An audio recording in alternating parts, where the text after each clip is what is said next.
Hello and welcome here to Talk FCB, and welcome back to the channel, guys, on what has been such a busy day and a long day, to be honest. I've been waiting around all day wanting to bring you guys a video, but we've only just received, and it's not even completely concrete information now, but we are going to be discussing the very latest on the future of Ronald Koeman. Will he be continuing? Will he be leaving Barcelona? And I'm also going to be talking about Georginio Wijnaldum, who from nowhere has suddenly now become big favourite to sign for Barça. It is all coming up. Let's get into it.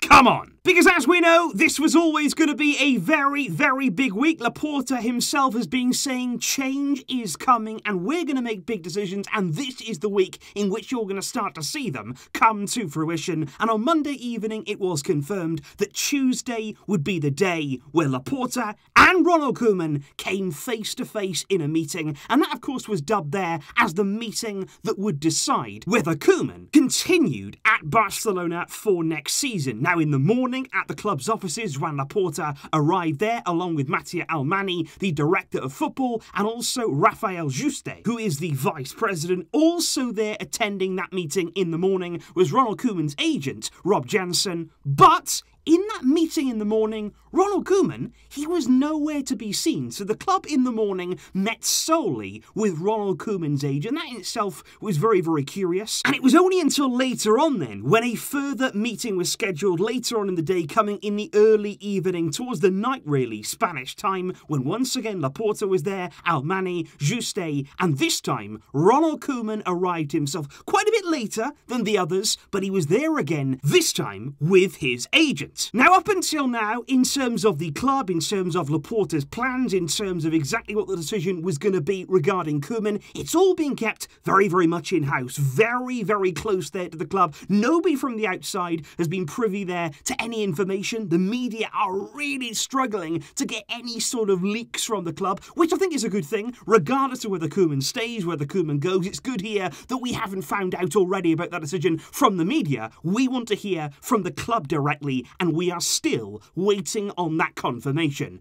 But the suggestion right now in the media is that following that meeting, that second meeting in particular, it was quite a quick one. Koeman came out, he looked quite happy. Now, of course, you can't read too much into that. He could be coming out thinking, okay, I'm staying in my job, I'm very, very happy, I'm leading Barca again next season, everything's good. But he could also be coming out very happy because, you know what, I've just got 7.5 million in my pocket and I'm going on holiday for the next year. So you don't really know how you can read into things. But right now, the suggestion is that Koeman is closer to staying at Barca than he is right now to leaving. Like I do say though, guys, that is not confirmed as of right now. It is not 100% certain that Koeman will stay, and indeed, further meetings this week are being put in place. Laporta is going to meet once again with Koeman, and it is interesting right now what could be going through the mind of Joan Laporta, because apparently Almani, Juste, they want Koeman to stay. Laporta apparently, though, is a bit indecisive right now. He's not really sure which way to go, whether to keep Koeman, whether to sack him. And I think the biggest problem right now for Laporta is that, you know what,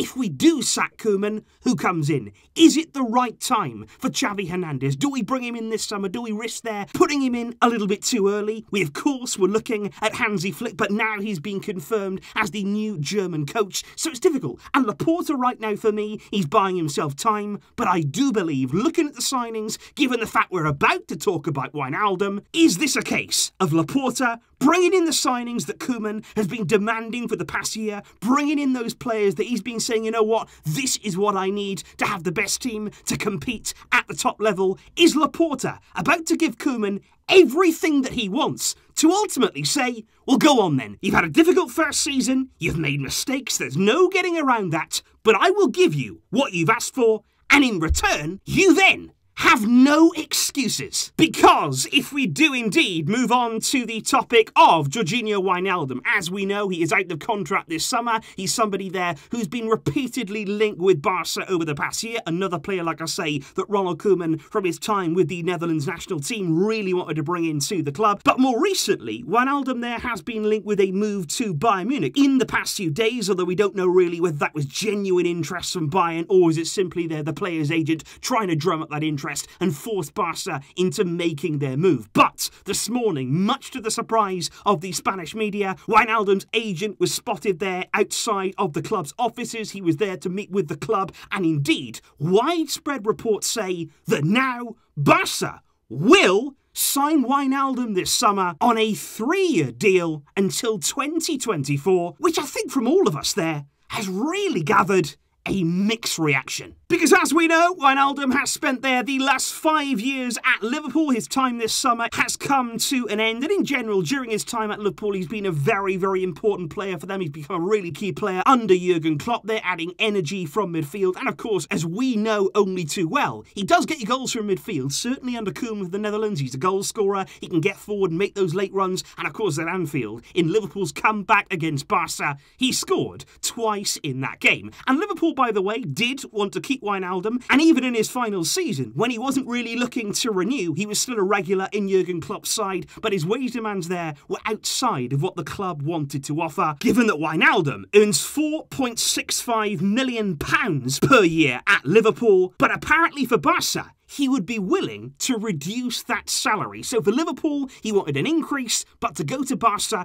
he would be happy to accept less. And it's believed that if he was to join Barça, much like Aguero, a case of a pay cut for the midfielder. And so, okay, we've got another player here, very experienced. He's had success, certainly, in the Europe at the top level over the past few years. Certainly, there are things that Wijnaldum could add to our team from that midfield role. He's a different kind of player to something that we already have, but there are concerns. There is no doubt about it. Wijnaldum comes here with some baggage. There is some concern here that now he's 30 years old. He turns 31 in November. There's a feeling that Wijnaldum maybe has had his time, his best years maybe behind him now out there on the football field, because particularly I would say over the past season or so, his level has dropped. He was extraordinary when Liverpool there winning Premier League, when they were winning the Champions League. He was a player who was the heartbeat of their midfield, but I think recently he hasn't quite looked that same player. You look at the games that he played in the Champions League when Liverpool lost to Real Madrid, he was an absolute passenger in those games, and that would be the concern coming now to Barça at the stage of the career that he's at. Can he give us something in that midfield, and can he actually perform